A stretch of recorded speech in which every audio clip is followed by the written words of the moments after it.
लोकसभा निवडणुकांचे जोरदार वारे वाहू लागलेत। मावळ लोकसभा मतदारसंघातली निवडणूक रंगतदार ठरणार आहे हे उमेदवार निवडीपूर्वीच आता स्पष्ट होऊ लागले। त्यातच पिंपरी चिंचवडमधले राष्ट्रवादी काँग्रेसचे नेते आझम पानसरे यांनी रामराम ठोकल्यानं मुळातच रंगतदार ठरू पाहणाऱ्या मावळच्या लढाईची रंगत अधिकच वाढती आहे। लोकसभा निवडणुकीत यंदा अनेक ठिकाणी रंगतदार लढती पाहायला मिळणार आहेत। मात्र पुणे जिल्ह्यातल्या मावळ मतदारसंघाकडे साऱ्यांच्याच नजरा लागल्यात। पुणे आणि रायगड जिल्ह्यातल्या 3 मतदारसंघांचा मिळून बनलेल्या मावळसाठी राष्ट्रवादी असो वा शिवसेना यांनी उमेदवार जाहीर केलेला नाही। ही जागा परत जिंकण्यासाठी शिवसेना उत्सुक आहे, तर विधानसभा मतदारसंघावर वर्चस्व असूनही लोकसभा जागा नसल्यानं ती जिंकण्यासाठी राष्ट्रवादी तयारीत आहे। मात्र निवडणुकांच्या धामधुमीत राष्ट्रवादीला त्यांच्याच बालेकिल्ल्यात मोठा धक्का बसलाय। शरद पवारांचे निकटवर्तीय आझम पानसरेंनी राष्ट्रवादीला रामराम ठोकत काँग्रेसमध्ये प्रवेश केलाय।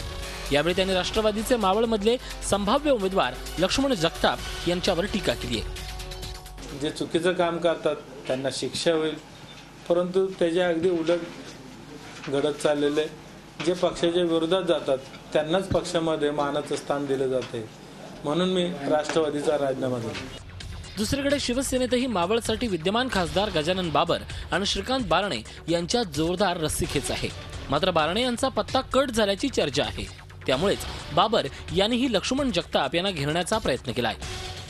जनमानसामध्ये आज जे काही महाराष्ट्रातले म्हणजे युतीचं म्हणजे आघाडीचं राज्य आणि भ्रष्टाचाराचे निघालेले संपूर्ण चर्चा दिल्लीची बी आणि महाराष्ट्राची, आणि त्यासाठी जनता अत्यंत विटलेली आहे, नाराज आहे। त्याच्यामुळे ते किती पैसेवाले आहेत त्याच्यापेक्षाही त्यांचे नेते बदनाम आहेत। आपनं मारुती भापकरांना मावळच्या रणांगणात उतरवले, आपणच निवडून येऊ असा दावाही भापकरांनी केलाय। कामाच्या संदर्भात जनतेमध्ये, सर्वसामान्य नागरिकांमध्ये, आम जनतेमध्ये प्रचंड असंतोष आहे, राग आहे, संताप आहे, आणि तो संताप, तो राग, ती चीड माझ्यासारख्या सामान्य कार्यकर्त्याच्या उमेदवारीच्या माध्यमातून मला मतदान करून इथला मतदार, मावळचा मतदार व्यक्त करेल अशा प्रकारचा विश्वास मला या ठिकाणी वाटतोय। राष्ट्रवादी काँग्रेसने उमेदवार जाहीर केला नसला तरी लक्ष्मण जगताप यांची उमेदवारी निश्चित मानली जाते। काहीही झालं तरी विजय मिळवायचाच याच सूत्रानं ते काम करतायत।